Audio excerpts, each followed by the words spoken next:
Welcome, ladies and gentlemen, to another edition of the Wrestling Underground podcast. I am your host, as always, Jed Porto.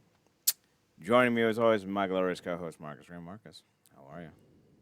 Good, man. Yes, we know we coming to you on a Tuesday, but we like to keep things interesting, both in our real lives and professional.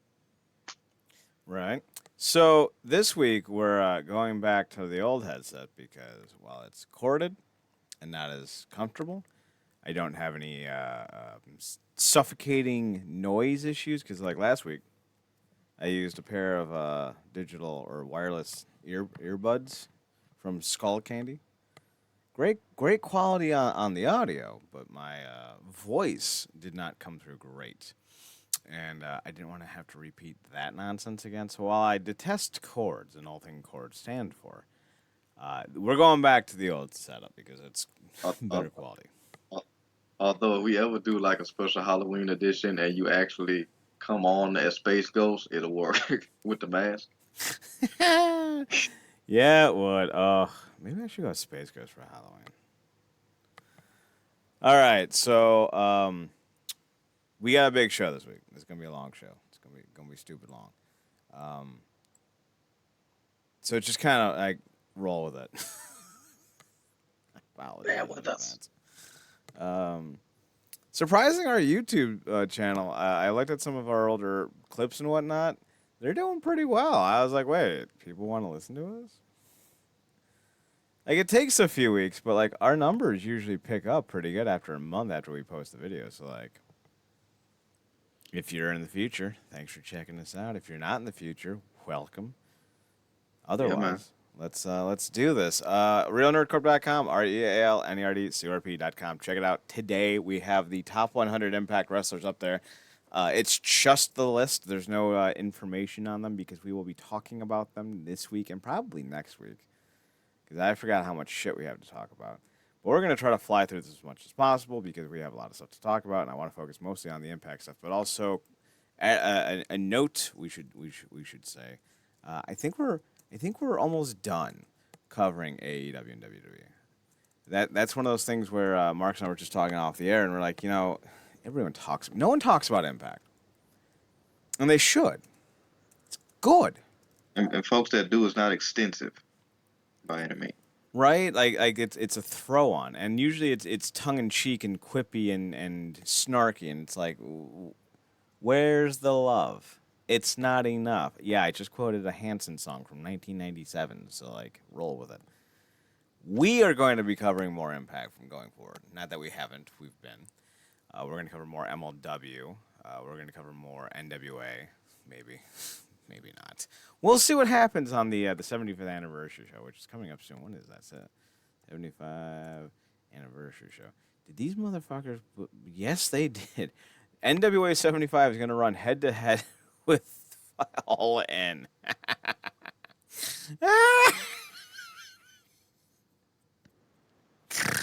I know Billy Corgan just recently said he thinks the NWA is going to be the next big thing in wrestling. But that's some stupidity to do that. I think night 2 will have... Oh, it's a bull rope match now. Tyrus versus EC3 for the NWA World Heavyweight title. They have a decent little roster, admittedly. I like Camille. Natalia Markova is, sun-dried sex just brought to life. Like those old Capri Sun commercials where it was like that like liquid gray steel thing, and the kids were like flying through, all like liquefied, but they look like the T-1000. But then they'd land and re-solidified. That's what Natalia Markova looks like. She came out of nowhere as this silver goo, and when she landed, she turned into like a hot looking Terminator. It's not fair. Nah, see, I got to check this out because rarely do you give this much praise. She's Uh, definitely, shall we say, augmented. But Marcus, I think you're gonna but look at her and go, I don't hate it. that that tracks. Would you say she is what I guess they wanted the Valentine girl to be? Yeah, Mm. yeah. Yeah, Gotcha. yeah. May Valentine is not great. Um, they actually have a decent little show. At least night two. Kratos and Odinson or Thrillbilly Mason will take on the Battle Royal winner for the NWA National. I don't know what's going on there. I think that's a night two thing or night one thing. But they have Kerry Morton versus Colby Carano for the NWA World Junior Heavyweight Championship. Those are two really great light heavyweight, junior heavyweight, X Division guys in wrestling. And that's a great match to have on their show. They have a decent four-way tag match with La Rebellion versus Blunt Force Trauma versus Knox and Murdoch. I would not want to see another Bestia 666 and Mecha Wolf one because I'm kind of over La Rebellion. But I do find it funny that Marche Rocket, former TNA wrestler, if you remember Marche Rocket, he was part of that Braxton Sutter, Alley group. Yeah, I Like, I guess remember like that. five of them. It was Marche, It's, Braxton Sutter, Alley, and then the French tag team. yeah, I remember. I'm like, is he one of the tallest guys to ever compete in the X division? I think so. Well, say for like I think Moose has competed and Abyss Yeah, competed, yeah, yeah, Abyss, Abyss. and Damage is actually Rodney Mack, 52-year-old Rodney Mack. Yeah, actually 52. And then Knox and Murdoch are in this match as well. Mike Knox and Trevor Murdoch. So like night two looks okay. Night one is interesting. Camille will take on Natalia Markova. That's probably the headliner. The match that I mentioned before on night two is the Camille or Natalia Markova, not and. The winner of night one will take on the Burke Invitational Gauntlet winner, which will happen on night one. Jack Stain will take on Tim Storm in an ODQ match. The brothers of Funstruction, Yabo, and Ruffo, they're clowns, so you can skip that match. Take on Magnum Muscle, Dax Draper, and Mims. Lao Rebellion will defend the tag team titles against Blunt Force Trauma in a tag match. Okay, I see this. All right, I screwed this up pretty hard. Night two will be the winner of the Blunt Force Trauma and Lao Rebellion tag team match against Knox and Murdoch, so champs pulling double duty. Kerry Morton will take on Colby Carino in a singles match on night one. And I guess night two, the winner of Morton and Carino will take on the Jubilee Jamboree winner. That's fucking stupid. Then we have three-way dance for the NWA World Title. It's Kratos, Odinson, and Thrillbilly Mason. Allison Kay, CJ, Heather Monroe, MJ Jenkins, Ruthie J, Samantha Starr, Sierra, Taylor Risen, the Woad versus participants to be announced for the Burke Invitational match. So they could have a really good card if they just put it together into one night.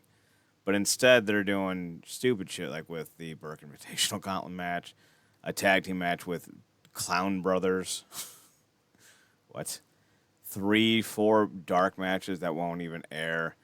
One of their better wrestlers, Jordan Clearwater, is not even on the proper show. He's on the pre-show for night one. That's stupid. Homicide's taking on Joe Alonzo. Like this is a card that does not need to be 2 nights.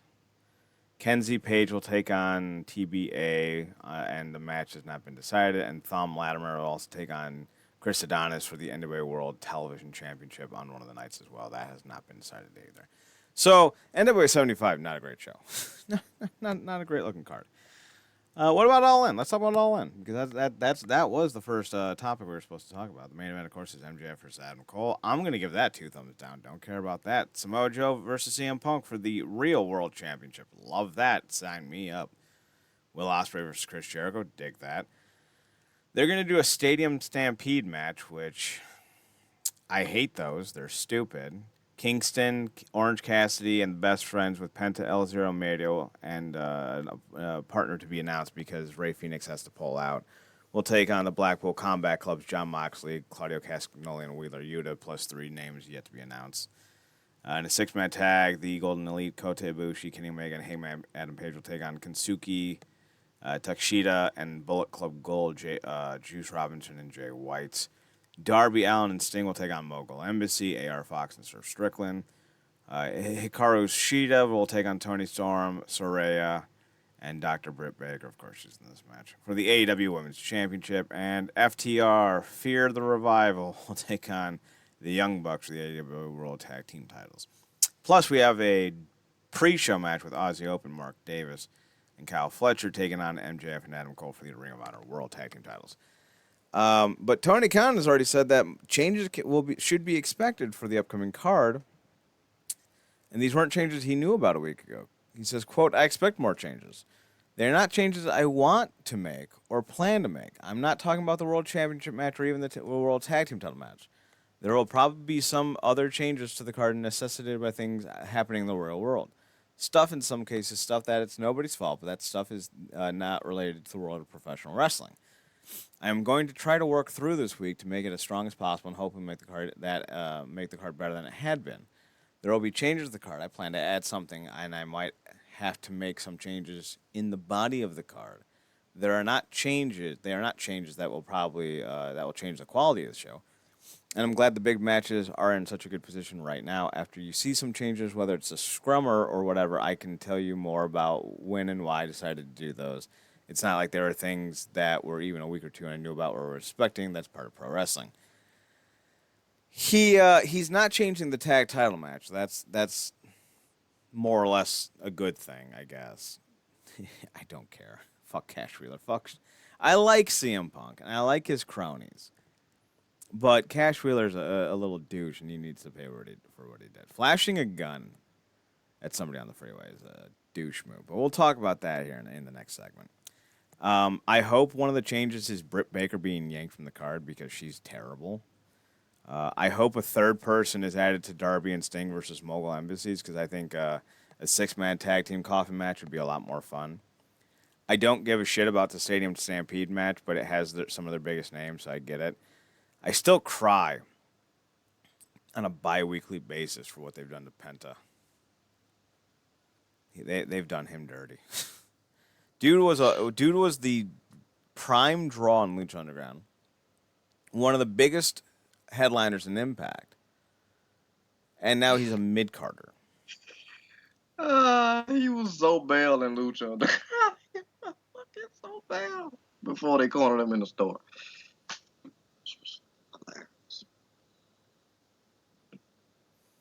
Marcus, how do you feel about the card as a whole right now? Is it something that has encouraged you to show up for it? Yeah, I'm interested. They got some good stuff on there. Like you though, I do want a third person added to that match with Sting and Darby because just I'm like, obviously that's a situation where obviously you let the kid take all the bumps, but it's like Sting's been on this thing lately, where it's like, like no, I'm good. It's like, yeah, but that ain't the point though, man. That ain't the point. So hopefully we get more shenanigans and not no aerial stuff specifically because he brought back one of our favorite versions of himself, Joker Sting. Mm-hmm. When very much scared, I would imagine the piss out of King Nana. Um, so hopefully a third person gets after that and they can be like dual battering rams with Darby while Sting plays nothing but mind games and obviously pulling out the bat because it's basically a free the coffin match is no DQ, street fight, all that good stuff. So. But yeah, I think the card is solid. I mean, for me, I guess the two biggest things on the show being a tag, uh, and the singles between MJF and uh, Cole. Just don't. I'm not really interested in because neither one of them do anything for me, and then they put them together, and it's been interesting to see how much how much ground they've gotten out of this whole tandem, but. You always wait for the shoe to drop with MJF, and like I'm just not into either one of those guys, so I don't really care at all about anything that's going on with the two of them. But other than that, I think some of those other matches got some potential to be sleeper hits more so than the main event to me. But that's just me. I don't think there's anything on this card that makes me excited. You think any surprises, potentially? No. Yeah. Not unless they change something. Because, like, looking at the card, you kind of know what's going to happen, right? Like, maybe not results, Yeah. but let's go through this. So either MJF and Adam Cole win the tag titles, which I doubt they do, or they don't. But either way, it'll play into the main event somehow. FTR and the Young Bucks will have a 20 to 25-minute match with 1,000 near falls and kicking each other out of each other finishers. And there's probably going to be an allusion to Cash Wheeler's arrest because that's what AEW does. Um, it's unsure who wins the AEW Women's Four Way, but you know it's going to be sloppy, shorter than it should be, and because Britt's in it, worse than it could be, or worse than it should be, or actually worse than you expected, because Britt Baker's a terrible wrestler. And this isn't just coming from a place of disliking her as a person because she's a bully, which she is. She is unathletic. She has no athleticism. I know we live in this age with wrestling fans, at least the ones that are terminally online, where things like athleticism, in shape, being skilled, no longer matter. It's become very evident that a lot of these fans will look past very obvious and true critiques if they like somebody or if a large portion of the audience doesn't like them and they want to be contrarians. Britt Baker's a objectively bad wrestler. And the only reason she has the slot she has is because who she knows, because this is how AEW operates. They are very much, in fact, a nepotism first base kind of group. Cody Rhodes said it best. He hires his friends. He believes in nepotism. We know that Tony Khan and Cody had the same ideas because so many of these guys who shouldn't have the positions they have and have the contracts they have, like the Young Bucks, like Kenny Omega, they keep getting the deals they have and keep getting put into spots where they're going to be EVPs because they're friends with Paige. That's why whenever the news comes out about AEW, it's always from that group of people because they're the ones that are the biggest shit stirrers. So I'm not surprised that Britt Baker's on this card. I'm not surprised she's competing for yet another. Think about how much people hate Charlotte Flair. Charlotte Flair's at least a good athlete. She's at least a good wrestler. She might be overbooked and overdone and really has done nothing in terms of noteworthy content since she debuted, outside like that first year or two. But at least she can go. Britt Baker can't go. Name one good Britt Baker match. I'll wait. You know that Sting and Darby going to win the tag coffin match, and Darby's going to do some dumb shit.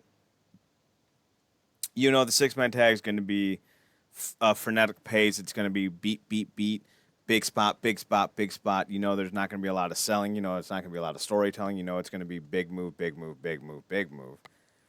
The Stadium Stampede match is going to be chaos and carnage everywhere. There's going to be stupid spots everywhere. This is a spot-heavy company, folks. Like, you know it. Someone's going to jump off of a stadium ledge at some point onto somebody else. Who knows who it's going to be. Will Ospreay and Jericho will be a big-time match. Jericho will lumber his way through while Ospreay will do all the dumb shit that Ospreay is known for. Samoa Joe and CM Punk's the only match that I think has any quality to check out because at their age they can't do what they once did, but can they still put together a match that truly deserves to be mentioned in the pantheon of the other Ring of Honor matches? That's the big question mark on the night. And MJF will beat Adam Cole through some shenaniganry, probably turning heel in the process or remaining heel or not being heel and then being heel again or not being a heel and then not being a heel, but then not being a heel. You know he's going to win through hook or by crook. It's a very obvious card because this is a very generic company. Like they book their shit very one-dimensionally.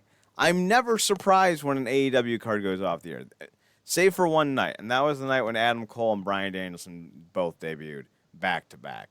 Only time they surprised me. Even when Sting debuted, I wasn't surprised because this company telegraphs so much of their shit. So it's gonna be predictable. You know what it's gonna be.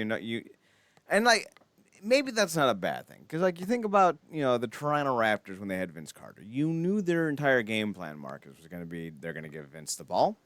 Vince was going to hit a jumper from the mid range, or he was going to try to take it to the rim and put it down in a dynamic and flashy dunk. You know, the 2000s, late 90s St. Louis Rams greatest show on turf. You knew that they were going to use Marshall Faulk to set up the defense, bring them close, and then spread out wide and then throw deep while giving Marshall Faulk a lot of cutbacks and draw plays. Like, very generic, very simple stuff to expect, yet it was very fun to watch.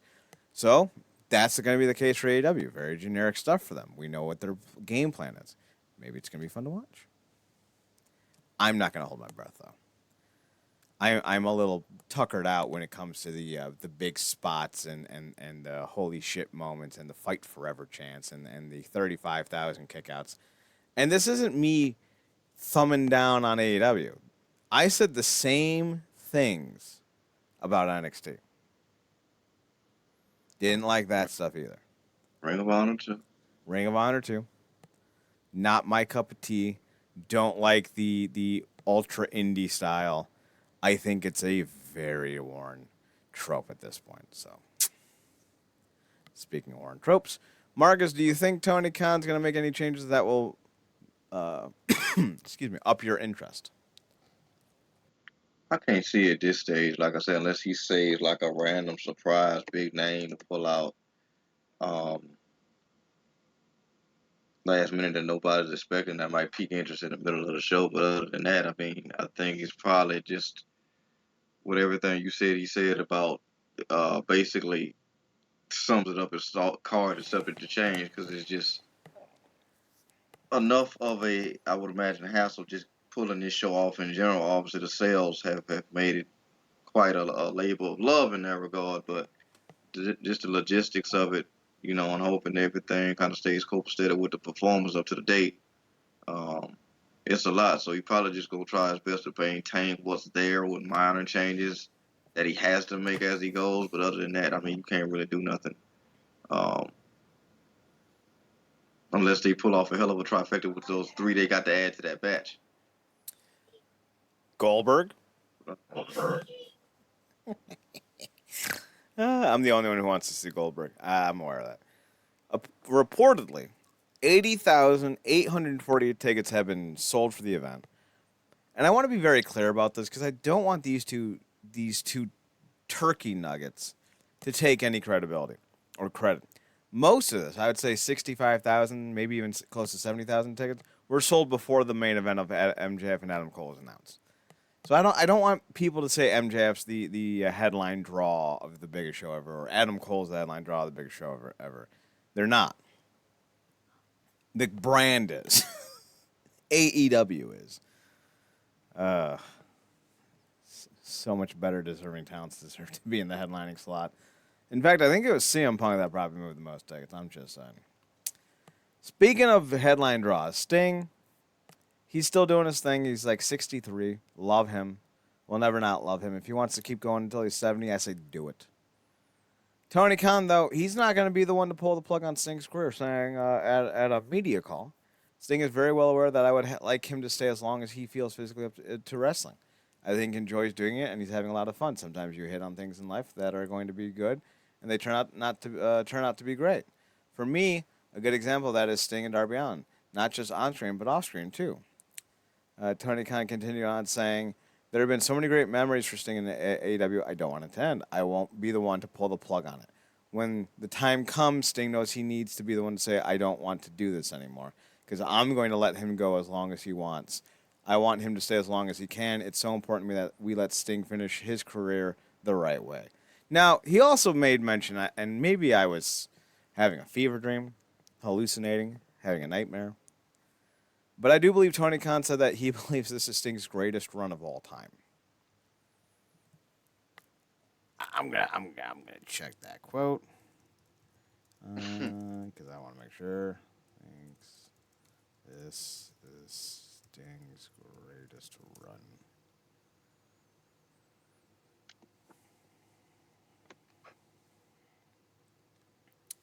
Yep, Tony Khan thinks Sting is on the greatest run of his career. So Tony Khan does drugs, right? Can we? Is that what? Is that?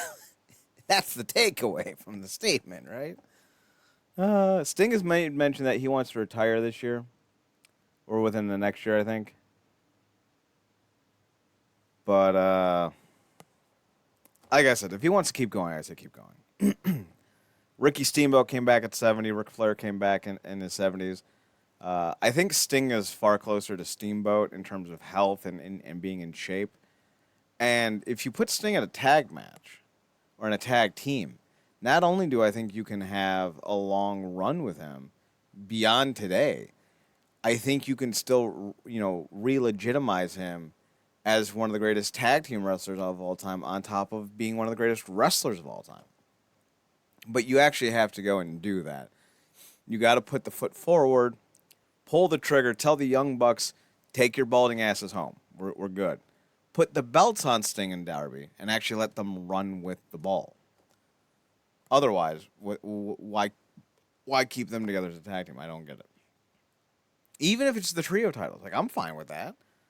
You could legitimize the trio titles by putting Sting and Darby with a third person. Who is that? Nick Wayne? Is that the young gentleman that everyone's high on? Is that the kid's name? Yeah, that's Put Wayne and Darby and Sting into a trio and have them win the trio titles, and then have them defend the trio titles all the time. And I think you can not only promote Sting as one of the greatest tag wrestlers of all time in AEW's history, but you can also make those belts relevant again. They tried doing that. Was it with Hiroshi Tanahashi in New Japan? Did he have a run with the belts? I want to say so. Let's see. Hiroshi with the good hair. something about the Orochi always has the good hair. He does. Hiroshi's a three-time tag team champion. Here we go. Hiroshi's a four-time six-man tag team champion. Once with Michael Elgin and Yoshitatsu. Once with Manobu Nakanashi. I think I said that right. Right, and Ryusuke Taguchi. One time with Ricochet and Ryusuke Taguchi. And one time with Kazuchika Okada and Toru Yano. I'm sorry, not Toru Yano. Tomohiro Ishii. And the current reign with Okada, Ishii, and Tanahashi is the one that he's in currently. So there you go. There's been 26 different title changes since 2016 with these belts. Okay. What I find interesting is none of the tag teams outside of House of Torture and Los Ingobernables de Japón have held the belts for over 200 days and have held the belts more than once. So, that's funny. But I digress. Marcus, Sting as a six-man tag team champion. You want to see it? Yeah, I dig it. I think that'll be a great way for him to have a final, bit of run that'll be believable and even things out, and also get him a chance to get spotlighted with some other OGs, if you will, legendary OGs. And going back to what you said before, that I agree with it. That's one time I fully agree and support everything that Tony Khan said when it comes to Sting. I think that's the ultimate respect. He knows how lucky he is to even have Sting there. Um, not only just in the promotion, but upright and with the ability to still go, and then to the extent into which he's doing it, which he doesn't have to do it all. He could very much rest on his laurels and kind of just play the background, but he doesn't. So I can appreciate Tony Khan from that perspective, 100%, giving Sting all the leeway possible to go out his way on his own steam when he wants to do it. Because he dedicated a lot of time, a lot of years to Impact.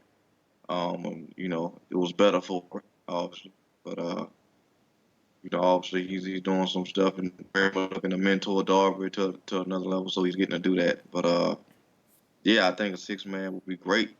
Uh, Great thing for Sting. Just those two other guys, like you said, would have to be very interesting. I think Tana would be good, and he also had an interaction I love with my man Shingo, from LIJ. So I think that'll be a unique mix.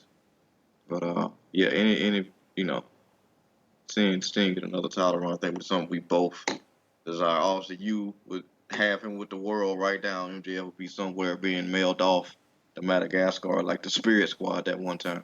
But Yeah, but definitely, yeah. Give give the Stingman some gold one last time. Speaking of one last time, Cash Wheeler flashed a gun in a road rage incident. Got bonded out on $2,500 and he's ordered to turn in his weapons. Now we don't know about the situation, but here's the incident report that Fightful has been able to collect. And on July 27, 2023, at approximately 9:59 in the morning, um, Officer M. Bowe, badge number 19932, responded to in reference redacted in reference to an aggravated assault with a firearm call. Upon my arrival, I spoke to the victim, redacted, who provided me with a sworn, written, and verbal statement that the following victim stated that he was driving on Interstate 4 north of exit 93. He noticed a Jeep Gladiator weaving in and out of traffic, honking its horn, so he moved over to the far right lane to let the Jeep pass. The victim said that the Jeep took the right shoulder to drive around him on the passenger side of his vehicle, and the victim looked over and noticed a white male with a beard pointing a black semi-automatic handgun out the window at the driver with a strong stare. The victim said that he feared for his life at the time, and the victim stated that he showed uh, slow down to get out of the way of the firearm, and ended up behind the suspect vehicle at the time. At the at this time, both were committed to exit 83, while the victim took pictures of the Jeep as it turned right onto the College Park Drive and began to drive reckless. The victim said that the Jeep Beard Florida tag. After taking the picture, the victim said he called 911 and gave the vehicle information dispatch to dispatch the details of which occurred. He explained he could not be late for work, and asked an officer. I can't speak tonight. And asked an officer to meet him while at work. The report goes on to say, I created a photo lineup using Elvis, a database used by law enforcement for investigative purposes. Elvis selected 5 random photos based on the suspect's Florida driver's license plate picture 1, page 1 of 2, and put them in a randomized order, with the suspect being the 6th picture. Officer Blen, badge number 34211, met with the victim and presented him with the photo lineup instructions in the photo lineup, and the victim quickly selected the correct picture of photo 2 of the suspect, later identified as Daniel M. Wheeler. Uh, Date of birth 5/17/1987, white male, with 100% certainty. See Officer Blin's supplement for more details based on the victim's sworn statement and the positive photo lineup identification. Probable cause exists to charge Wheeler with aggravated assault with a firearm of Florida State Statute 784.021, Section A, Section 1, Section A-1. And yeah, that's not good. Follow up, AW issued the following statement to the Orlando Sentinel. AW has been made aware of the charges, and we are closely monitoring the situation. The wrestler Cash Wheeler is fully cooperating with the local authorities. Fightful continues to write in the mugshot. The offense date is listed as July 7th per PW Insider warrant for Wheeler's arrest was issued on July 28th. Wheeler then waived his arraignment as his lawyer appeared in his place. After requesting information from the prosecution for discovery, Wheeler filed a plea of not guilty to the charges via his attorney with the Circuit Court of Orange County, Florida on August 3rd. PW Insider reports that Wheeler was not asked to surrender his passport by the Circuit Court of Orange County, Florida at his hearing on August 3rd. He is not currently facing any restrictions on international travel per PW Insider because Wheeler was not convicted of a crime. He seemingly will not have any issues traveling to London for All In. Marcus, how bad is this? At least in your point of view.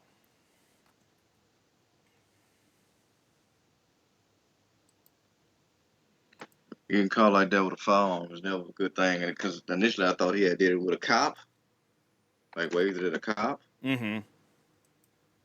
So I guess there's a silver lining there, but it's like these situations are never good, specifically leading up to a big event like this, and potentially, you know, You said they confiscated all his weapons, right? Mm-hmm. So then there's that. Then any potential fallout from this, I don't know exactly how that works with, you know, in conjunction with how AEW deals with this sort of thing when it comes to their talent, whether it be certain guys get special treatment or whatever have you, depending on however that nepotism drips all the way down the line. But yeah, it's not good. It is never really good when you hear stuff like this with guys who are so ingrained in a team. Because if this happens, well, it's basically like it happened to both of them. Mm-hmm. You know, so it's bad. It'll blow over, but probably not as fast as he wanted to do, even with the fact that he bailed out. I don't think it's gonna blow over as quickly as people may think, but it's certainly. And this is gonna sound terrible. Understand, I know that. This isn't the worst thing a wrestler's done this year. Oh, really? Yeah, I know, No. shocking, right? Um, they need to investigate why he did this, and AEW really needs to consider a very sizable punishment because one of the major issues with this company is can they actually keep their talent in line, and right now, clear indication they can't. I know they don't want to make changes to the card. I know they don't want to make changes to the tag team titles, but I would rework this whole fucking card. And one of the first things I would do is I would suspend Cash Wheeler for the rest of the year. Now, maybe he didn't do it. I don't know. Seems like a stupid thing to lie about when you're a stranger. Now, if the redacted name is Nick Jackson or Jick Naxon, maybe you just changed the initials around in his name, then maybe you think, well, maybe there's some shenanigans here. Maybe it is a lie. But I'm assuming that this was another Florida resident, and I don't think it was Nick Jackson or Matt Jackson or Brandon Cutler or Kenny Omega or Adam Page or any one of those cats. So it's like, why would I doubt that this happened? I don't. I believe it happened. I would not be a very good person to have on the trial jury, or even on the the damn it, what the hell is that called? I can't remember. Words fail me at the moment. When they when they hear the testimony to see if the indictment, if they'll indict the person so that a trial can go forward. I believe he's guilty already. I've seen no evidence. He strikes me as the kind of guy who would do that. So like, yeah, he needs to be suspended for the year. Yeah, it sucks because that, like you said, it's certainly not the worst thing. Situations done this year. Um, and another person that's been brought up in the news and all this one on the docket, but may very well finally be on the hook for that heinous crime is Sonny.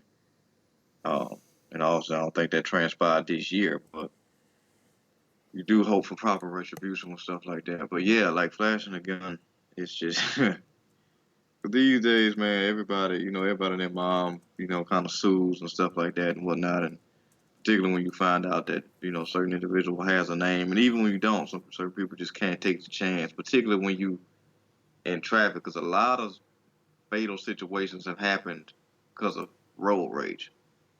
People have been followed. People have been. It's just nuts. They got a whole movie like that about I think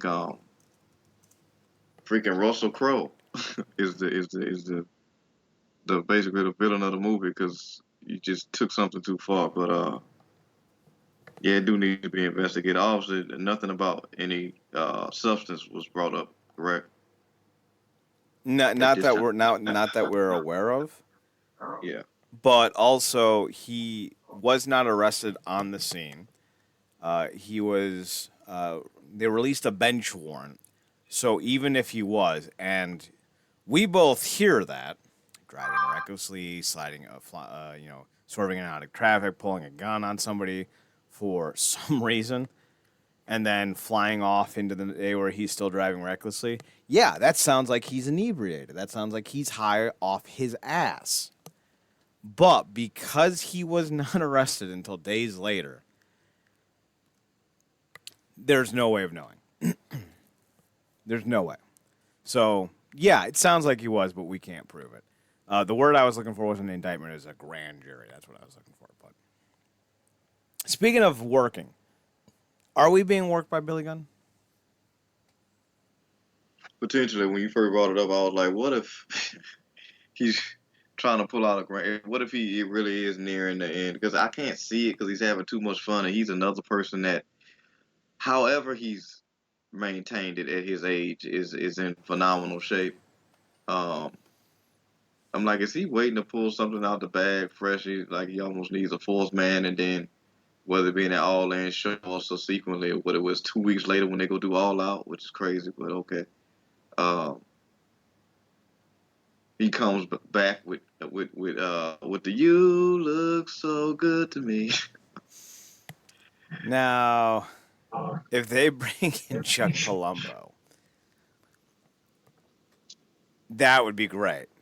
Uh, So Angelina Love, who used to run with Billy Gunn when he was a member of the Beautiful People in TNA in 2008, I want to say, or 2007, 2008. He was known as Cute Kip, because at the time his name was Kip James. So she believes, in a recent interview with Captain's Corner, uh, or no, it's during a recent Captain's Corner signing. She doesn't believe that Billy Gunn is actually retired just yet. Quote, I don't think he's retired. He's going to have a real retirement and a real retirement match where we know it's coming and he can be celebrated. And I think that's the way to go. In fact, I want to see him win the tag team titles off his sons or lose to his sons as they once again win the tag team titles. I think that's the way to go. And if they do that, I think I think that could be a nice cap to his career. He's not young, and I don't even want to pretend that he is. I think he's like 59. He's almost as old as Sting. Yeah, he's exactly 59.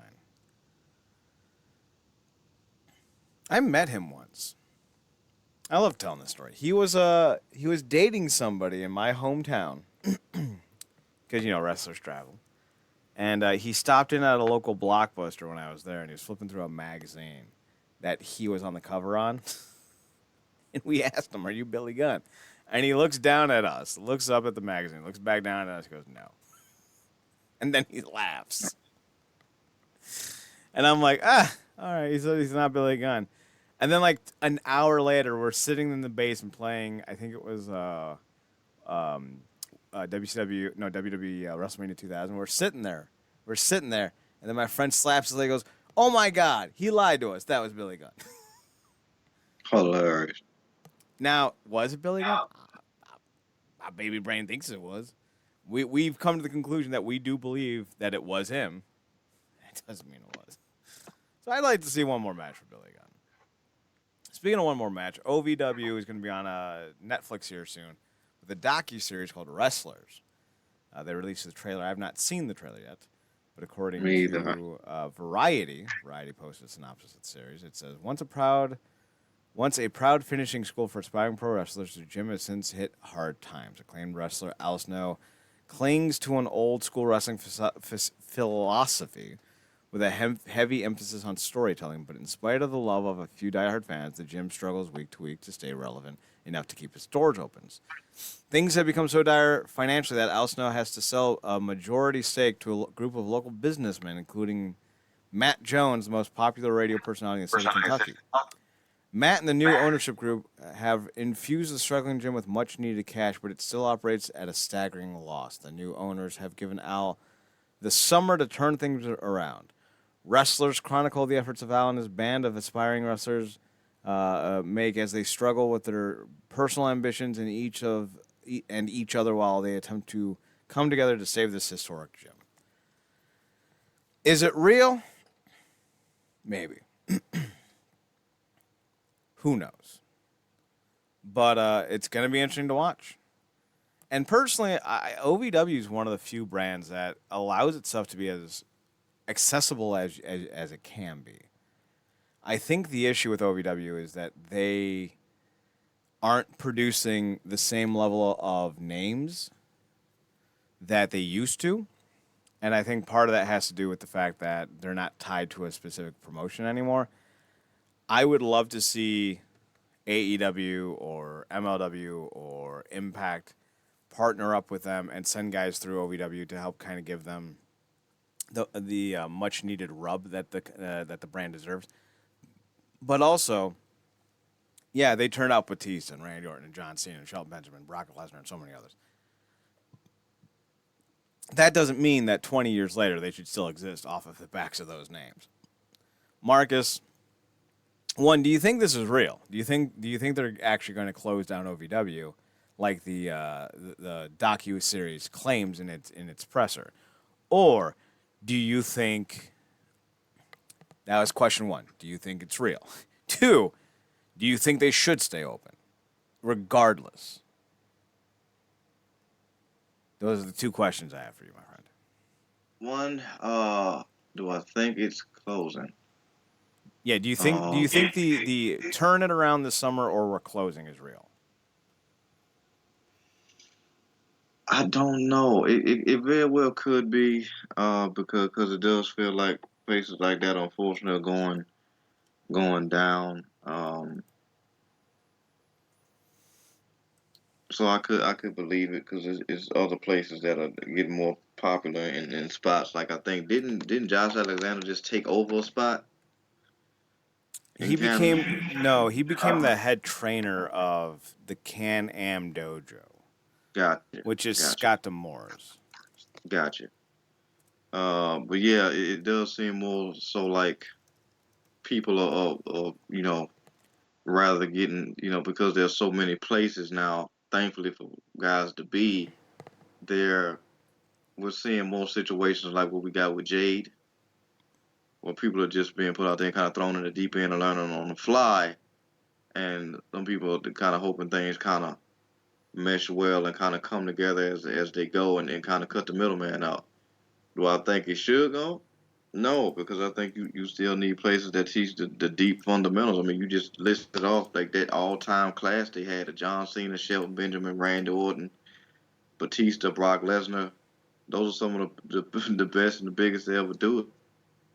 Absolute legends, huge Hall of Famers. So it's I think you need places like that to stick around, because if you don't get locked down the fundamentals and go through those trials and tribulations of getting those quote unquote characters started, and go through the prototypes, and the demons, prototype like John Cena did and the demon like Batista did, you don't get the greatness later down the line. And it don't always work out like as much of a specimen as far along as Jade has come. She still got a long way to go. And a lot of that I think I would have preferred to not see her try to get through on TV. So Mm-hmm. yeah. And I agree with that. There's a lot of value in a place like OVW. And if you're not willing to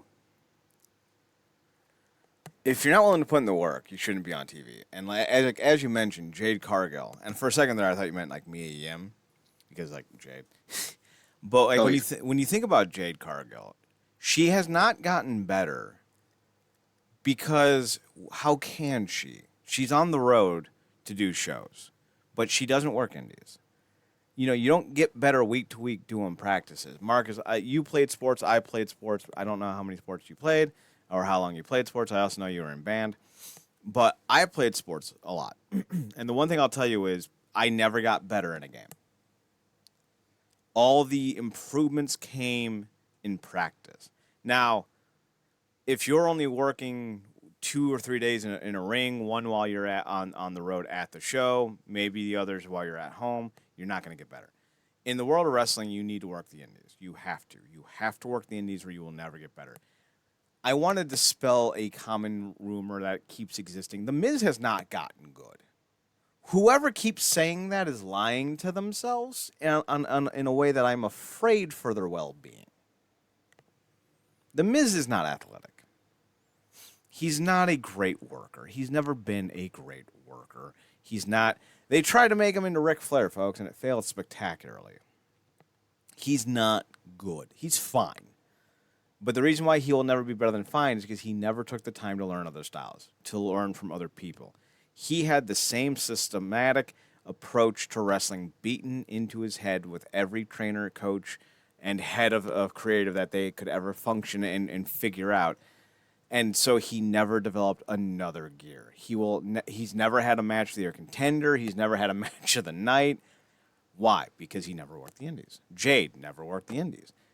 They are always going to be limited because of that. You work with OVW. When Ring of Honor was actually Ring of Honor and wasn't just AEW's feeder system, that was a place you could go and work. You could go and learn. You could learn from guys like Jerry Lynn. You could go learn from guys like eventually like when Christopher Daniels was there or when Samoa Joe came back for a second stint. You could work Japan. But so many of these cats now are getting scooped up by the WWE, and that's the last of it. There's no more learning.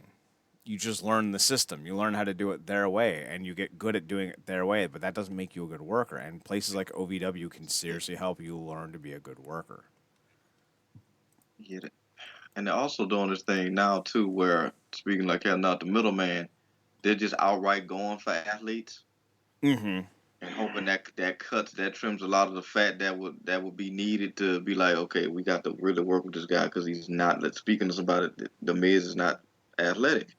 Um, but they going out for pure outright athletes and hoping that they can get somebody to turn into like the next Brock or Angle, um, and stuff like that. They pulling twins out of athletic situations or wrestling backgrounds, which is smart to a degree, because at least they have certain fundamentals. Also, you got to adapt to the company style, but um, like you said, you got things that turn out to be like situations that turn out to be like Bianca, and then on the other side is Jade. Those are two different instances of very much deep athletic backgrounds, but that did not translate the same on screen. But also to Jade's uh, credit, she didn't get the opportunity to do something like an NXT, which was the whole point of growing the talent. She got thrown into the deep end. Her first thing was coming out on stage and pimp slapping Cody Rhodes. That's like one of the biggest names in the company. So she literally got thrown in the deep end, and she's been, trying her best. But it's only so much that physique can do. You got to get up in there, and to your point about the Miz, much like him, her style, which is very limited, has become very systematic and robotic and predictable, and it's made her hassle to watch. And we're not people that's so obsessed with her great aesthetic that we're just, lost in the sauce when it comes to like, oh no, man, she had a really great match. No, she had as good of a match as you're gonna get from somebody that is at her stage in the game. Mm-hmm. So yeah. You're not wrong. Yeah. All right, let's do some quick hits with Impact. Matt Hardy revealed that when he first signed with Impact, I think it was like 2011, Yeah. he was making $300K a year.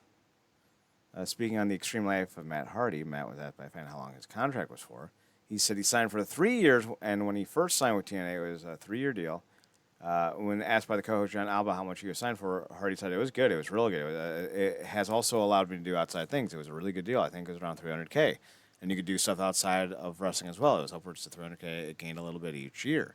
Hardy noted that Bruce Pritchard was the one to call him about his release, and Bruce said he was disappointed that Matt never called to check in while he was suspended. Hardy said that not checking in showed his mindset at the time. Hardy returned to Impact in 2014 to once again reunite with his brother, and he remained with the company until 2017, which, of course, he became Broken Matt Hardy. Obviously, we don't remember the first reign of Matt Hardy in Impact. It was not good. So, less said about that, the better.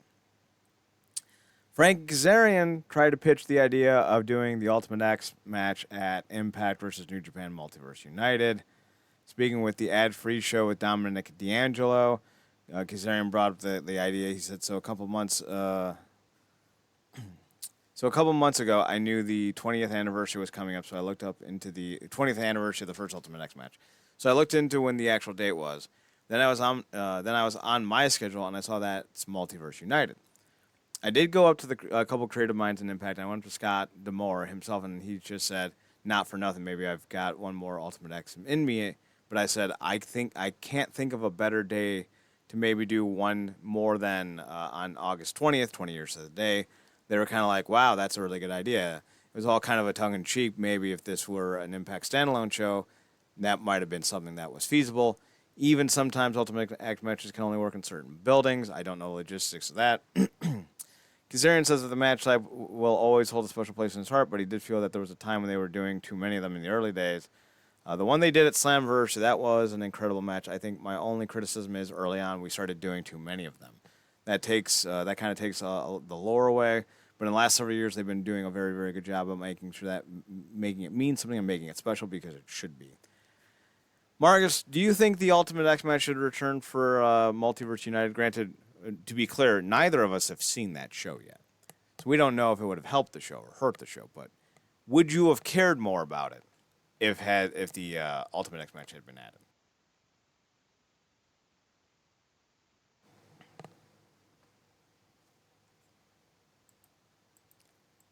Looks like we lost Marcus momentarily. Getting his things Sorry, on. There you are. stuck my mute button in my mouth. But no, I think it's this would have might have been icing because the names, the matchups alone sell the show. That's the whole point. Ultimate X would the title have been on the line, or it just would have been Ultimate? Just an Ultimate X match. Gotcha. So yeah, that could have been a good way to qualify. And like I said, it would have been a bonus thing. And obviously, I think something like Multiverse, which is getting better by the show, to me, is good because to me, that's a staple in the company that's so geared to one of the pillars in the company being the X division. That you definitely want to say that for a special occasion. I think something like Multiverse, where you elevate the competition, uh, is very much so an occasion for that. But I do appreciate the fact that somebody like Demore is aware that there was a time where they basically spammed that, and also in recent memory, like it wasn't too far long ago that they was doing Ultimate X's every week. It felt like, or every other week. Mm-hmm. Um, and it was really watering down the concept and just making it seem like it was just some throwaway uh thing. So I do appreciate the fact that somebody like Kazarian, who was very much intrinsic to that division, talks about it. He said what it 20 years to the day it debuted. Yeah, Multiverse United was going to be 20 years to the day that it debuted on the with Impact. Yeah, so I mean, I think I think that's great, and I think that's how you use that concept, and I think that's when you talk about some of those classic Impact matches, that's when you bring those types of things out. So like I said, I think it just would have been icing on the cake for me for the show because the matchups alone that we normally wouldn't get is what sells the show. It's Impact's version of Forbidden Door. So yeah, I think they should have the Ultimate X match main event, one of their next shows, for the world yeah, title. I think Shelley in an Ultimate. So they're doing Brian Myers at Emergence. At least I think it's Emergence. I mean, they might be doing Brian Myers versus Shelley on Impact, so I could be wrong. But if they're doing Myers versus Shelley at Emergence, I think putting an Ultimate X match into the main event would make all the sense in the world. And maybe throw Kazarian in there for a triple threat. Because, like, Brian Myers, like, fucking Christ. We'll get to Brian Myers here in a second, but Frank Kazarian goes on to talk about Alex Shelley. And he says that sometimes wrestling gets it right on the same interview. At least I think it's the same interview. It might not be.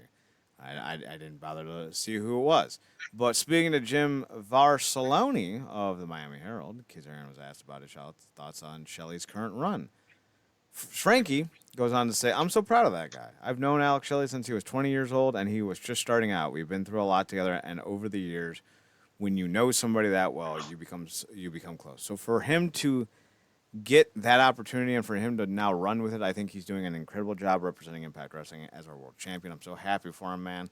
I know he appreciates it. That guy loves this business. He eats, breathes, and sleeps pro wrestling. He's constantly working on his technique and sharing the technique with young men and women before every show. That's one of those sometimes when wrestling gets it right, they really get it right. Alex Shelley being put in this position and earning the right to be Impact Champion. I always say it warms my black heart. I'm so proud of him, so happy for him, and it's good to see good things happen to good people. I agree, partially because I was at the event where he won it, which was incredible. But Marcus, do you think they got it right putting the belt on Alex Shelley?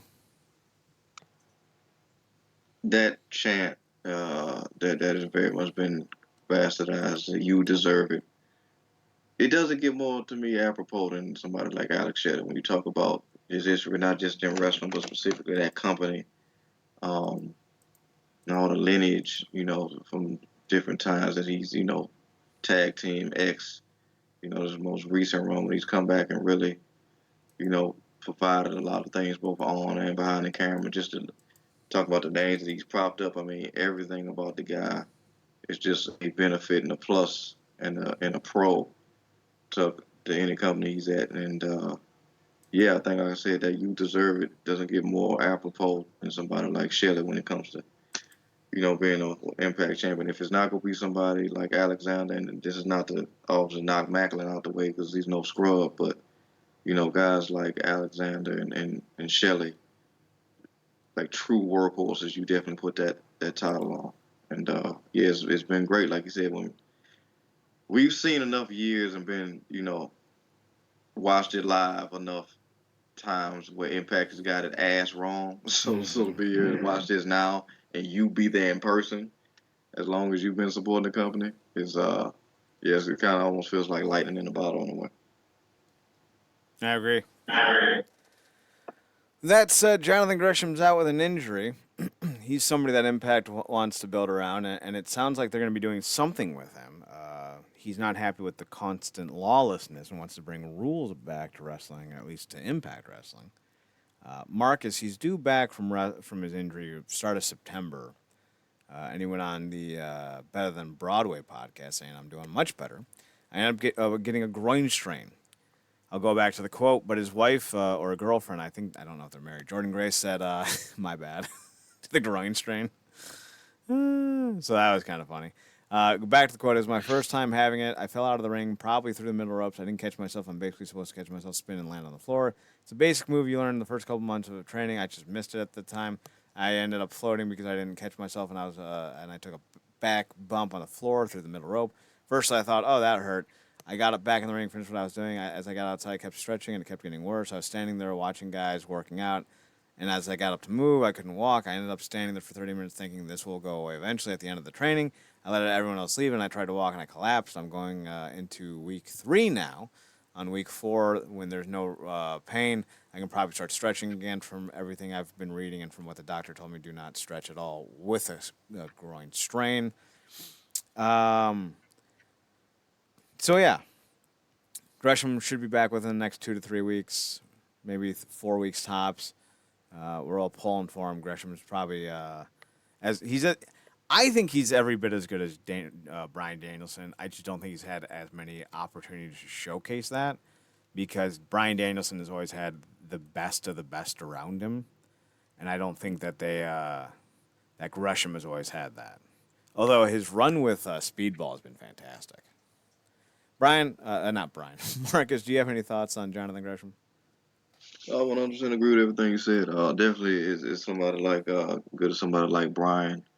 But like you said, it is the spots he's been in and opportunities provided a lot more runway, if you will, for him to get the way he's gotten, and then not knocking Gresham at all because I think he's absolutely made the most of his opportunities. I think he was smart to kind of maybe see some of the writing on the wall a little bit with the transition of with Ring of Honor to AEW and kind of take his talents to South Beach, if you will. Um, but yeah, I mean, and maybe you'll be more familiar with it because you played sports more extensively and longer and have had injuries. But I would imagine something like a groin injury is so cruel because it's got to be a hellish pain and absolutely nothing you can do about it in a way. Um, so kudos to him. That pain tolerance has to be crazy, and that was funny. That joke that his Jordan. wife Jordan made because I would imagine like she kind of they as a couple remind me of when you remember Caitlyn, right, in WWE. Mm-hmm. She married that fitness guy, Braun. I always used to say, like, I imagine them being together, like, you just be like, hashtag buff sex. And I imagine that's a lot of what it is with the Greshams. This is it's like it's not humping, it's mumping, like just muscles going at it with each other. Oh, But jeez. there's a bunch of muscle friction. But yeah, yeah. Hopefully when he comes back, like you said, he's been brilliant with Mikey. And if they not go run a tag team with them, because I think Mike wants to go at maybe gearing up to go at Takahashi for that junior heavyweight title potentially. But I think somebody like Gresham is absolutely somebody that deserves to be put in position to potentially be a champion because he's a workhorse. We saw what he did with the Pure Championship, put it on his back, you know, keep part of that revitalization of that concept through that tournament. And then also we saw what he did with the Ring of Honor World Championship. So I think he could absolutely be another guy that's in line like the ilk of Alexander's and the Shelleys to be a great champion, along with somebody like Speedball. So they don't have no bad options when it comes to that. Do we have an updated potential where Grace is with the company? Because I haven't caught up on Impact. So I don't So know I what the exact update would be, but the last Yeah, I heard is that she's stepping away from wrestling for the moment to focus on her bodybuilding career.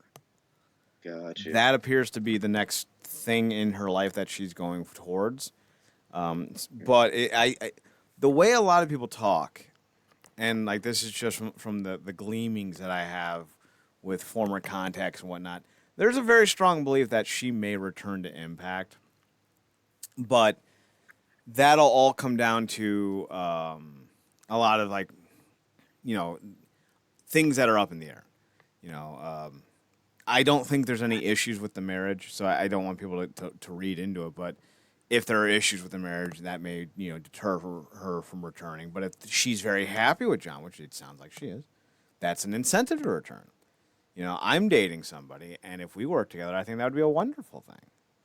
Not exactly side by side 24/7, but if like we cross paths once every hour or so, I think that'd be an awesome thing. So I think there are some peripheries that will help sway when she decides to return to wrestling, which I think will probably happen next year, and where she goes. I don't think she wants like she's not someone who puts at least as she comes across. I don't know her from Adam, but she comes across as somebody who puts her principles front and center and does not jeopardize them.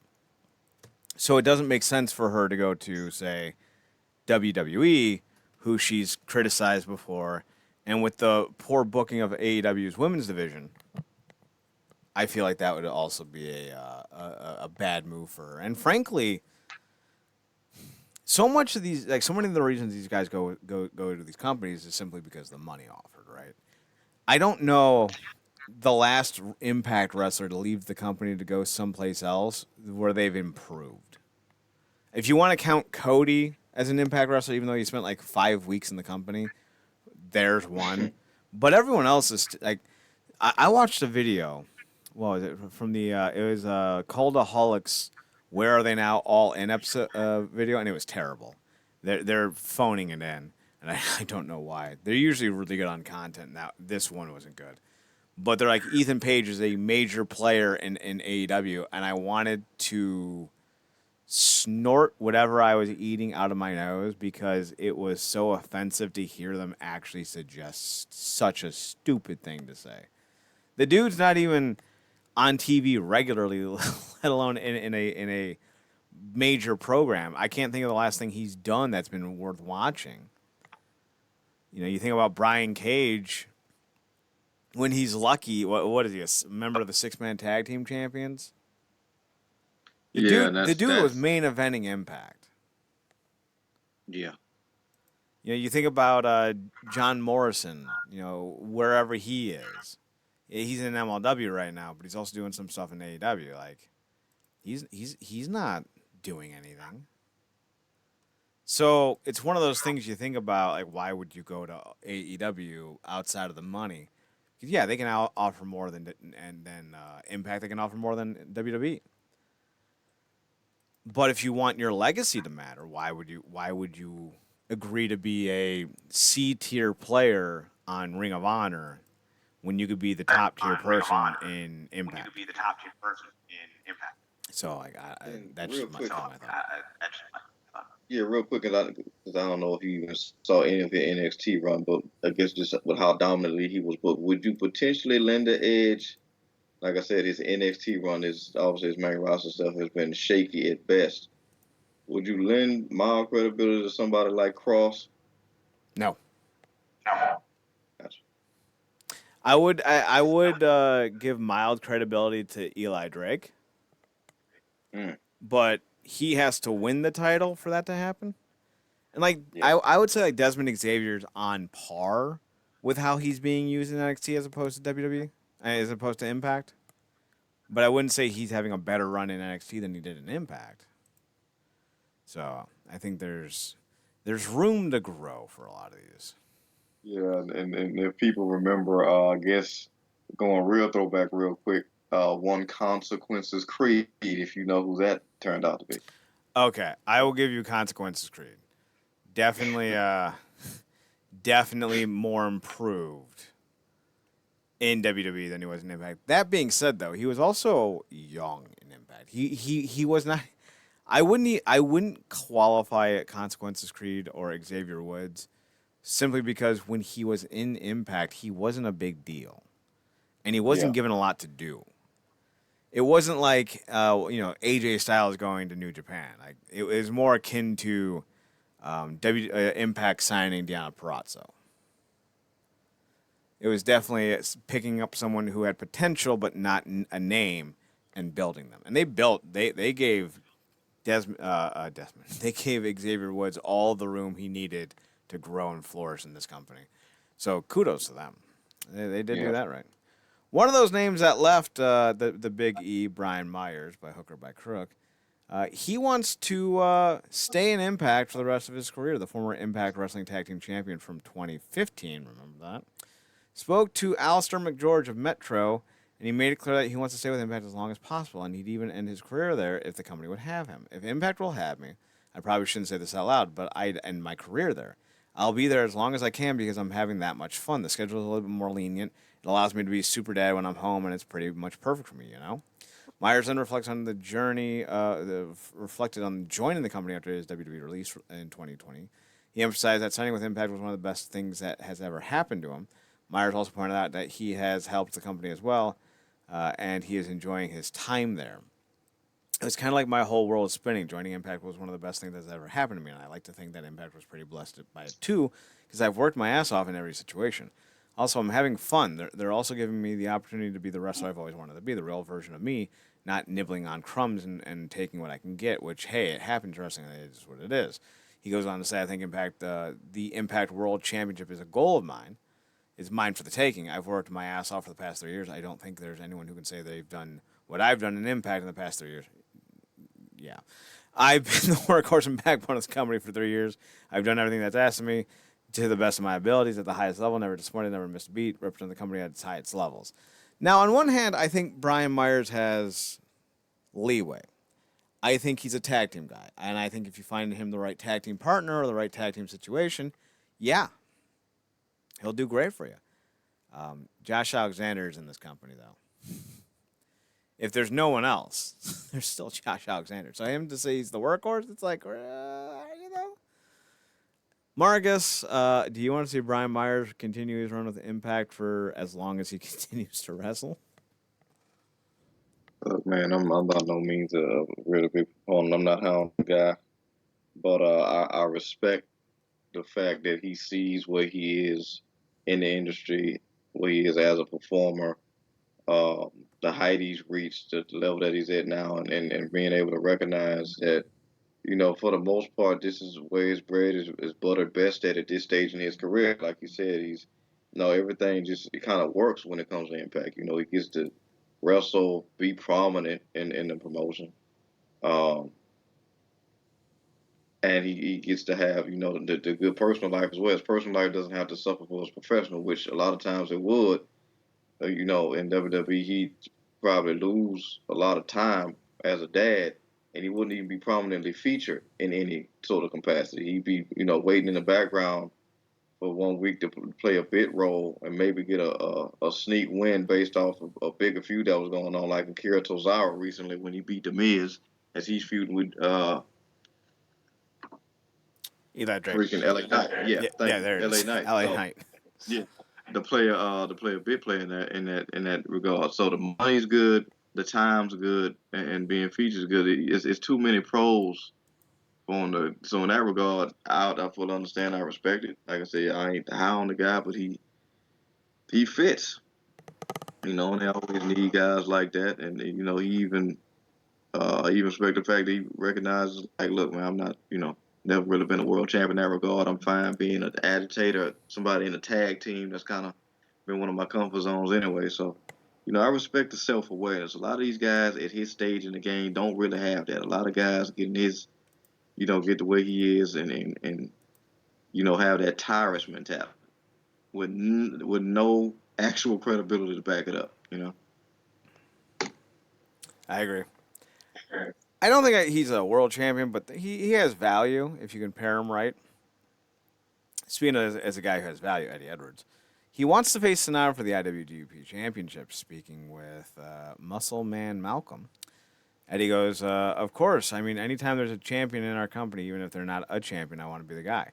Somebody comes from another company, I'm happy to be the Impact representative who goes out there and kind of handles business and sees what they're about." But Sonata, when he was over before, we had a few matches. We had some X Division title matches and stuff like that. To see him come back as IWGP champion is pretty cool to see, and I would love to challenge him for that.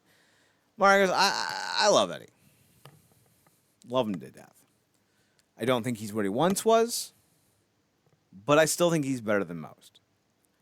I wouldn't mind, barring or not barring, but with a gimmick change, him having another run or 3 with the Impact World title. I like me some Eddie. So I would love, even if there's not even a chance in hell he wins it, and there wouldn't be, I would love to see Eddie versus Sonata, even at this stage of the game, even at this point in Eddie's career when he's a little bit slower and a little bit heavier and a little bit less than he was 6-7 years ago when he was slapping the shit out of Bobby Lashley.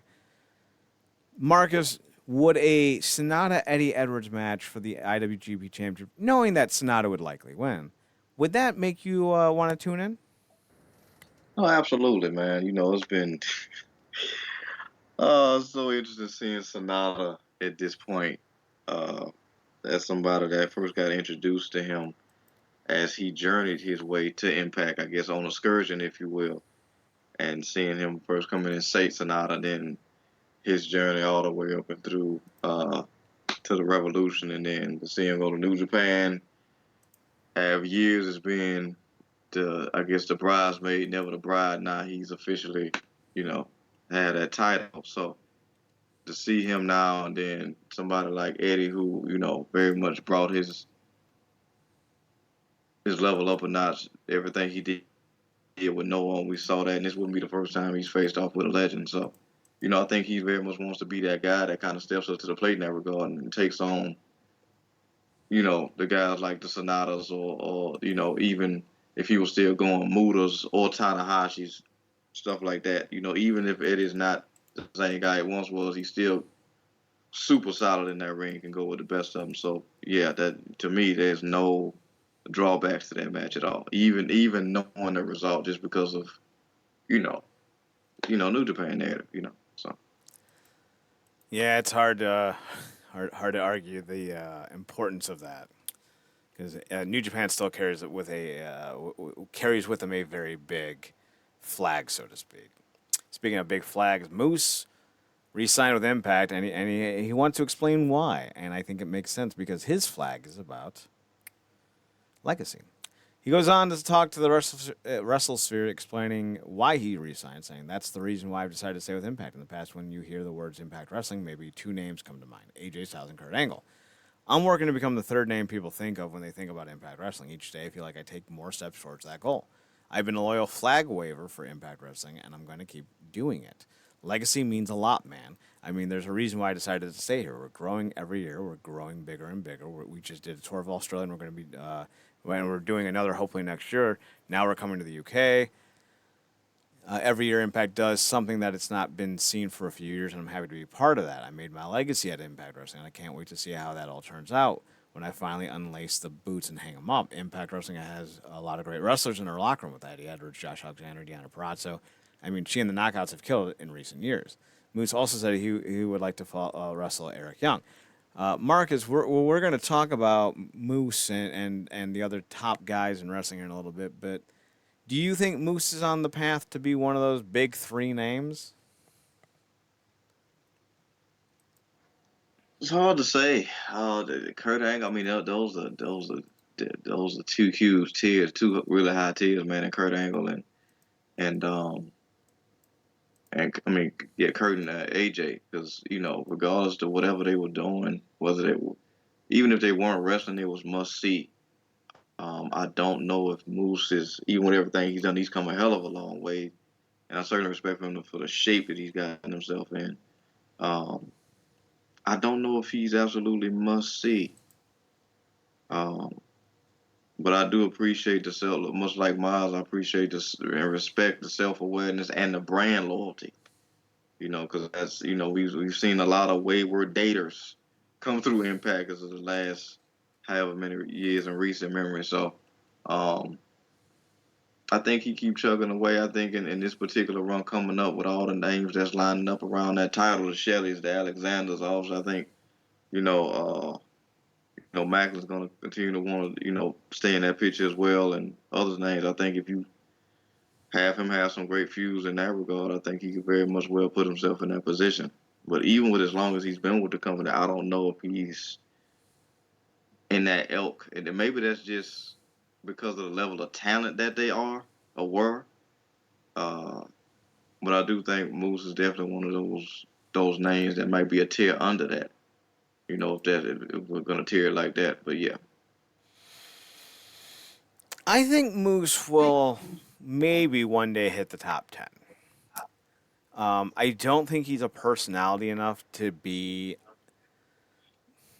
on the Kurt Angle level. And truthfully, I don't think he's accurate when he says that those are the only two name styles and angles that they think of. Sting is a name that they think about as well. I think James Storm is up there. I don't think he'll Jarrett. ever. Jarrett is exactly. I don't think he'll ever hit that upper echelon of Jarrett, Angle, Sting, Styles. I think he's got a shot to be in that James Storm, Eddie Edwards category right now. Yeah, And maybe when it's all said and done, Eddie and Josh Alexander, Alex Shelley, Chris Sabin, maybe some of those guys, Rich Swann, maybe they move up into the upper echelon as well. But for right now, if you're looking at the Mount Rushmore of Impact Wrestling, it's Jeff Jarrett, it's Sting, it's Kurt Angle, and it's AJ Styles. And it's going to take a lot for Moose to break into that top four, as it should be. Like those like Sting was the biggest signing in company history, followed by Kurt Angle. Kurt Angle was the Sting was the biggest draw. Kurt Angle was the best wrestler ever. AJ Styles was the best homegrown guy. Jeff Jarrett started the company. Moose has to do something relevant to one of those four dudes to get into that top spot, whatever that is. We don't know, but I think it's going to be interesting. Speaking of Sonata, we should probably put this in different order. Had Moose come first or third, but Sonata's going to be facing Jake Something at Emergence on August 27th this weekend. Marcus, this is a showcase for Jake Something. Are the expectations for Jake Something going to be high for this match? Do you think he needs to show what he can do in this match? Because he returned to the company after leaving, because he left kind of more or less to prove he's worth more. And that was the feeling when he left. Like he wasn't happy being stuck in the tag team with Diener. He wanted to do more going forward. No animosity. I don't want to sit here and cast aspersions. Like, he wasn't mad. Sometimes you have to leave a company to prove you're worth more, and I think that's what he did. Nothing wrong with that. Now he's back. Now he's trying to prove that he should be in the same conversation as guys like Alexander and Eddie and Swan and Moose. This is a big opportunity to do so. Do you think he's got that gear to go and be a main eventer in this company? Do you think he can show that in the match against Sonata? absolutely. And I think the highest pressure is obviously going to be on himself because he knows how big of a opportunity this is. But I also think even before he left, he was slowly but surely building to constantly building that proven foundation. The guy's big. He can move. He's got a lot of intangibles. Um, We talked about the name. We talk about the name around a lot of guys, but he's really been making that into pun intended something as well. So um, yeah, this is look if he's ultimately going to prove himself, and kudos to him for seeing his value and betting on himself and coming back and hopefully getting what he thought he should have had the first time and continuing to build. But I definitely think, like I said, this guy's he's jacked. He's got his physique. He can go in the ring. I remember he forgot who it was against, but he had a killer match against somebody either earlier this year or the last part before he left. But the kid's good, man. He's good. Obviously, New Japan narrative speaks into it, so you can't see him beating the guy. But I definitely think this is one of those situations where um, you can end up with a winning loss, if you will, if that makes any sense. Yeah, this is going to be about him proving he can go, not so much about him winning. I saw somebody on Twitter. I don't remember who they're talking about, but they're like, so and so is the only person to ever beat the Young Bucks, or something like that. It was like something stupid. Oh no, it was Candice LeRae. They're like, Candice LeRae is the only woman to beat the Young Bucks 2-on-1, and I'm sitting there like, that's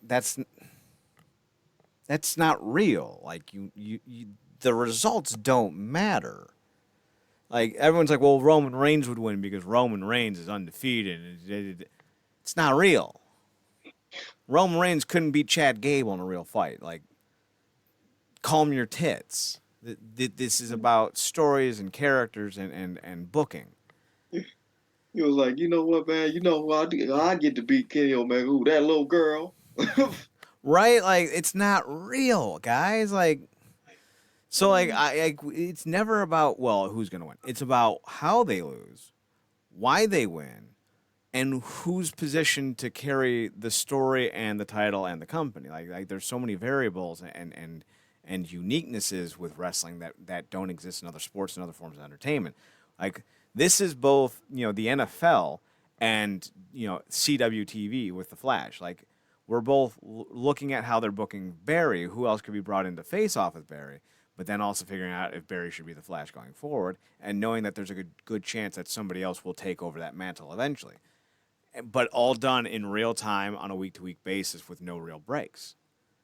It's so different than anything else that's ever existed, which is why there's such a fan base for it, because there's nothing else like it. The brutality of MMA is not prevalent in Impact or in pro wrestling, so you don't worry about the long-term side effects or the consequences, of a wrestler, taking a bump, because, while their bodies will, obviously take a pounding, you don't have to worry about CTE nearly as much. You don't need to worry about, broken necks or destroyed tibias or stuff like that, like you see in MMA and other sports. Plus, the story constantly changes, so like you're not stuck into a season-long arc that stretches 22, 23 weeks, 30 or 32 when you think about the breaks and the mid-season breaks that happen in a television show, or the year-long break that comes in between seasons. You don't need to worry about that and having to suffer through it because they can adjust on the fly. It's such a unique medium, and you never see this. So, like, is Jake something going to win? No. No one is doubting that. But can Jake something look good in his loss? Now, that's what we're interested to see, because if he can look good in this loss, then you can build him up properly to take the belt off of somebody or to win a belt. Maybe Jake something becomes Brian Myers' tag team partner. I don't know. There's endless possibilities, but we won't know until we see this. So, Marcus, I looked up Jake something's last few matches in Impact in 2021. He had a decent match with, I shouldn't say decent, I have no idea what these grades are. He had a match with Josh Alexander that went 17 minutes. He had a match with John Skyler that went 12 minutes and 45 seconds. He had a match with Big Morrissey, Big Cass, that went 13 minutes. He had a match with Hikuleo that went 8 minutes, and he had a bull rope match with Larry D in the Impact Wrestling Throwback IPWF Winter War 84, which is their old school kind of shtick. So I think more than likely the match you're probably thinking of, just from looking at the names, is the one with Josh Alexander, which was at Emergence, which is 2-year anniversary, so to speak. Could that have been the match, you think? Yeah, Okay. yeah, because Alexander would take him up to a different gear. So yeah, that was definitely and just look at those names. Going against somebody like Alexander. Now imagine him going against. Now I think a great matchup that could be a show still in a lot of ways would be him versus Gresham because Gresham would tear that break that tree Mm-hmm. down. So stuff like that. You line him up against guys like that. Uh, hell, Kushida. Um, I don't know about Rush, although I don't. I think Rush could go against anybody, but keep lining up against guys like that, and he could have a banner year. Obviously you're gonna have to get him some wins in there eventually, but yeah, that's how you build that guy up. He definitely is in the best place in terms of competition to do it though. So looking forward to seeing that and this match with Sonata. Definitely looking forward to that. I'm looking forward to it, and he's at the peak of his career. He's 34 years old. It's time to do something. He didn't win the Ultimate X match, but he has wins over Kevin Knight and Davey Vega, and I don't know who Davey Vega is. Davey Gibson, no idea. He's from Cleveland though. Hey, look at that. Hey, look at you. Look at you being a little tag team wrestler. All right. Moving on to MLW, they have an upcoming show called One Shot in New York City. It'll be on December 7th on Fight Plus. Here are the details if you're interested in knowing. The event will emanate from the Melrose Ballroom in New York, and I think if I remember correctly, the Melrose Ballroom is where Impact used to tape, and as well as Monday Night Raw. Let's see, Melrose Ballroom. Oh no, I think this is where Impact had Bound for Glory. Actually, more recently, Impact, Impact Wrestling. Yeah, this was where they had Bound for Glory. What year? 2018. So, there's that.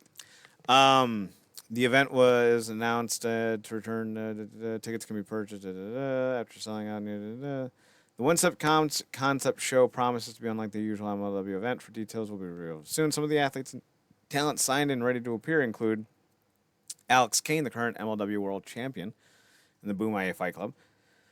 National Openweight Champion Jacob Fatu, Matt Cardona. The World Tag Team Champions, The Calling, Ricky Shane Page and Akira, Alex Hammerstone, Mance Warner, One Called Manders, Matthew Justice, Matt Stryker, Joe Dombrowski, Mr. St. Laurent, and more. Tickets start at $15 at MLWNYC.com. Tickets will be available day of show at the box office unless the event sells out beforehand. There you go. That's what I'm trying to say.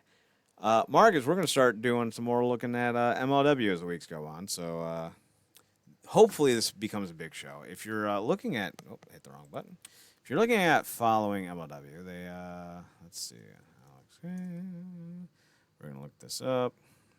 Make sure we have the right information, because Alex Kane is going to be having a match with Willie Mack, or already had a match with Willie Mack. I want to double check, and it's going to be very interesting, I think, for people to check out. Let's see if it already happened. It has not. So he's going to be filming the match with Willie Mack here soon. Let's see when that is. Willie Mack.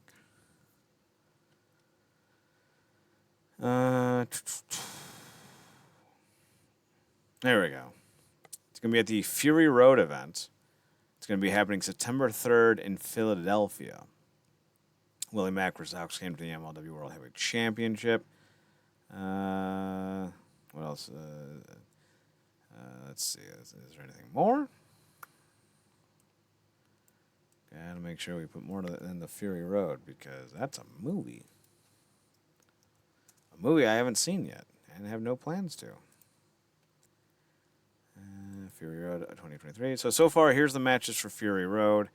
Alex Kane will take on Willie Mack for the MLW World Heavyweight title. Jacob Fatu will defend against Ricky Shane Page in a Weapons of Mass Destruction match for the MLW Openweight title. Tracy Hot Sauce Williams will take on Ichiban. Becca will take on Maki Ito in a singles match to determine the number one contender for the MLW World Women's Featherweight Championship. Matt Cardona will take on Mance Warner in a no-holds-barred Kiss My Foot match. Also announced, I don't know what FT is. Hang on. The match will be taped for a few future broadcasts of Fusion. Okay. So the matches that will be taped for a future event include Akira versus Jimmy Lloyd, Little Guido versus Love Doug, Kevin Blackwood versus Alec Pierce versus T.J. Crawford, and Tiara James versus Zaida Steele. So it seems like a good card. It'll happen day after my birthday. So be sure to check that out if you want. Marcus, we also have one final thing to talk about before we get to the Impact 100, which we won't cover a lot this week because holy hell, it's 12:30 while we're recording and broadcasting. So we're gonna move on soon. But I do want to talk about this story a little bit more. Apparently, speaking to the KNS WrestleFest, I don't know if it's a podcast. While doing a recent signing for the KNS WrestleFest, Sandman, former ECW star and known as Hardcore Hack in WCW, spoke about the fact that he was supposed to be in the WCW group The Filthy Animals, which included Rey Mysterio, Billy Kidman, Juventud Guerrera, Eddie Guerrero, and later on would also include Disco Inferno, Tigress, and I think that's everyone. Saying, quote, I worked with Conan when he first came in his first night in ECW. In fact, we didn't even talk. It was a run-in, and he was late. We didn't even talk when he came into the room, but I saw a couple matches of his, and he was supposed to end up like running me out, and then we'd do a program, but me and him got along great. Then we went to WCW, and he wanted me to be part of the Filthy Animals faction with them, but Eric Bischoff said no, which was good anyway because Rapid Crap has fucking crushed them with that song. Kurt Hennig, Bobby Duncan, Rapid Crap was hilarious. Now listen, it was. That song got them over huge, and it had no right to be as good as it was. But Marcus, I don't know if you watched WCW in 1999 or had ever gone back to watch WCW in that era. So what I will ask you is, do you remember the Filthy Animals? I do not. Fair. But the concept of, I guess, seeing the version of Sandman I got in my head with Conan, maybe a younger version, because obviously I've also seen him, the younger version of Conan, watching him on NWA pay-per-views. That would be certainly be interesting. Yeah, I don't know if Sandman fits that group. Then again, I wasn't sure that Billy Kidman fit that group, and Rey Mysterio sure shit didn't fit that group. Although Rey tried, like he really tried, and it was Yeah, funny. and that was without the mask, right? Yeah, and he wore a FUBU, but he would wear the Yes. FUBU jerseys, but he would only button the top two buttons. And then his Janko jeans would slide down past his ass when he was trying to do moves. He'd be constantly trying to hold them in place. It was terrible. There's a reason why he never had a really well done match after he lost the mask because his attire just became so cumbersome. Yeah. I remember that match he had with Eddie, which could have been a lot better if he didn't have that mask. I was kind of slipping off that night, but yeah, it's funny because he's always been a baby face, and a lot of it back then also had to do with the fact that he had a literal baby face. Mm-hmm. So that's always interesting. But yeah, Rey Mysterio trying to be like Thug Mysterio, like you said, with the FUBU and everything. Yeah, Kidman was one thing. Certain instances it may kind of work with Kidman, but not Rey. And Conan has kind of always had that look and swag about himself. So yeah. The thing was none of them worked at all. Ray didn't work because he was too youthful and cute. Billy didn't work because he looked like he was just getting off of a day shift in a coal mining town with his hat. Eddie didn't work because he looked like a 1970s stereotype with his mullet and his lame little mustache. It's like I'm not intimidated by Eddie Guerrero. But Conan worked because that was his shtick, that was his vibe, that was his whole idea. But no one else did, which is why the group didn't work. They booked them for over a year. They were around until 2001, but no one cared. Now I do want to clarify. Ray did have a few good matches in that era. Specifically with Billy Kidman in '99 and the tag team matches that happened with Benoit Malenko and who were the other two? DDP. Was it DDP and Bam Bam? Or is it Bobby Duncan and Hennig? There was 4 or 5 tag teams that they worked with in '99. Him and Kidman, that they had some stellar matches. But once July hit of '99, I don't think Rey Mysterio had a good match in WCW. Some of that has to do with the booking, admittedly. All right, Marcus. The final things that I want to talk about is we released our Impact 100 list. It's on the website, realnerdcorp.com. If you want to check it out, you can. Just going through we'll go through the first 10. Velvet Sky, Shark Boy, Roxy Laveau, Grado, Alicia Edwards, Mahabali Shera, PCO, Roderick Strong, Mike Bennett, Lance Hoyt, Dustin Rhodes. Those are your first 10 names. Although I think I tweeted the wrong names. I think I have Tommy Dreamer up there. And if I did, that's not right. But those are the 10. So go to the website, find out more. Look on. There's no lists or explanations why. We're gonna do that in a podcast. It's not gonna be tonight. We've been on for 90 plus minutes, nearly 2 hours. We're not gonna hit this tonight. Remind me to do this for next week, Marcus, because we do need to hit this, because I do want to go through each and every reason. Maybe we'll do another show this week. Maybe we'll do 2 shows next week. I don't know. But the idea would be to go into the details as to why each and these every name was where they were. So check that out. It's on the website if you want to spoil the top 10 or the numbers 11 through 89. You can. The whole list is there. There's just no details as to why who's who is where's where, but there you go. That being said, Marcus, is there anything else you want to touch on before we call it a night? No, man, all good. Go check out that list, though. This is not something that's thrown together like Chad does these things. Takes a lot of time and consideration to do so. I would honestly say, like, not every day, but it took me, I would argue, maybe 5 hours across 2 weeks to do this. And yeah, I put Tommy Dreamer at number 10 on Twitter, even though that's not right.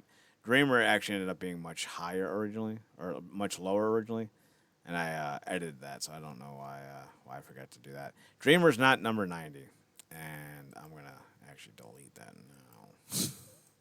That's not right. So be sure to check out the list. It is good. I put some time into it. It's not meant to be controversial. You may enjoy it, you may not. You may agree with it, you may not. But if you don't agree with it, let us know. Nerdcorp, NERDCORP on Twitter. That's NERDCORP on Twitter. Marcus, you can be found on Twitter at ParadoxKid, PARADOXKID. That's me. You can also find me on. You can also find him on his other podcast, The True Penny Show, TRUEPENNYSHOW. Marcus, do you have anything coming up for The True Penny Show this week or in the next few weeks? Just covering, might double up on a couple of GLEAT shows this weekend, so be on the lookout for that. We just had covered, caught up on some Ring of Honor stuff and checked out Death Before Dishonor, so, go check that out. You can also find me on Twitter at Chad Nerdcorp, CHEDNERDCORP, and on, of course, the website, realnerdcorp.com. Instagram's Chad's Photo Hut, CHDSPHOTOHUT. That's about it. That's all we got. So thanks for tuning in. Thanks for checking us out. Thanks for giving us a chance. Remember, as always, to watch more wrestling. We'll be back next week to fully review the Impact 100 list that we came up with. That will be next week, no matter what. There will, unless a meteorite strikes all in. This will be the lead off for next week. Even if Adam Cole somehow wins the AEW World Title, even if. This will be the lead off for next week. No matter what. Marcus, hold me to it, because I sometimes forget. Watch it. So for Marcus Green, I'm Chad Porto. Thanks for tuning in. Thanks for checking us out. Thanks for giving us a chance. Remember, as always, watch more wrestling. And Marcus, take us home. Good night.